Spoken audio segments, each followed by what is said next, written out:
If a camera had been aboard the Titanic, this is what it might have captured. April 14, 1912. The Atlantic Ocean lies calm under a cold, moonlit sky. The RMS Titanic, the pride of the seas, glides through the mist, a floating palace carrying the Titanic was more than a ship. It was a floating city of luxury and ambition. On the upper decks, couples in fine Edwardian clothing walked arm in arm, their polished shoes tapping softly against the teak floorboards. A faint breeze carried the scent of salt and coal smoke, rising from the great funnels above. Some passengers leaned over the railings, gazing at the silver path the moon painted across the waves. In the distance, the ship's horn echoed faintly, a reminder of the steady journey ahead. Inside, the grand dining hall glowed with golden candlelight. The clink of fine china and the murmur of conversation filled the air. Stewards in crisp white gloves glided between tables, serving courses that included oysters, lamb, and delicate French pastries.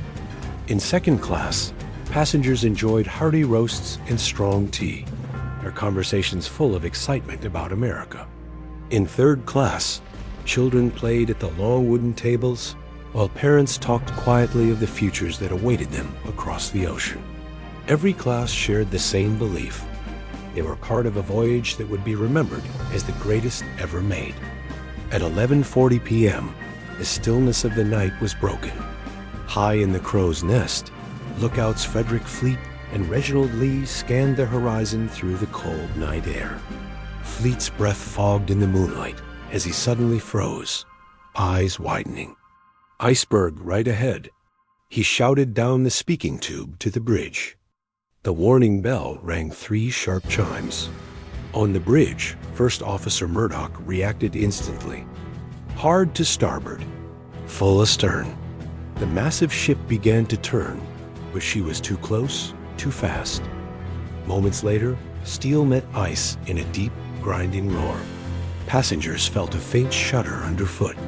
In the smoking rooms, cards paused mid-game. In the cabins, sleepers stirred. Beneath the surface, the collision tore open a jagged wound across the starboard side. 5 watertight compartments were breached. The Titanic had been designed to survive the flooding of 4. In less than a minute, her fate was decided. The ocean had claimed victory before most aboard even knew there was danger. The order was given to wake the passengers and prepare the lifeboats. Stewards knocked on cabin doors, urging people to put on life jackets and go to the boat deck. At first, many were reluctant. The Titanic seemed steady underfoot, and the night was calm. But as the bow sank lower and the tilt became undeniable, a quiet fear spread. Officers moved quickly, uncovering the wooden lifeboats and swinging them out over the side. Women and children first. The call rang out across the deck. Families embraced tightly, some whispering prayers, others holding back tears.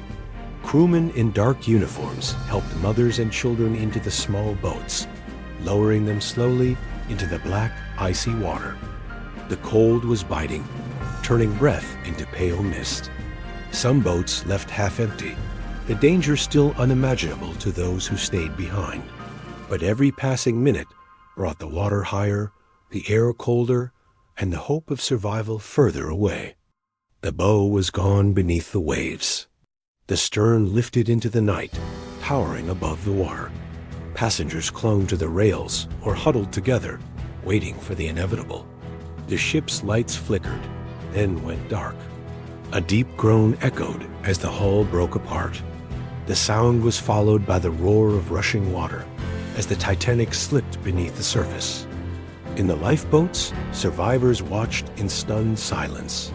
Some searched the dark water for loved ones, calling their names into the night.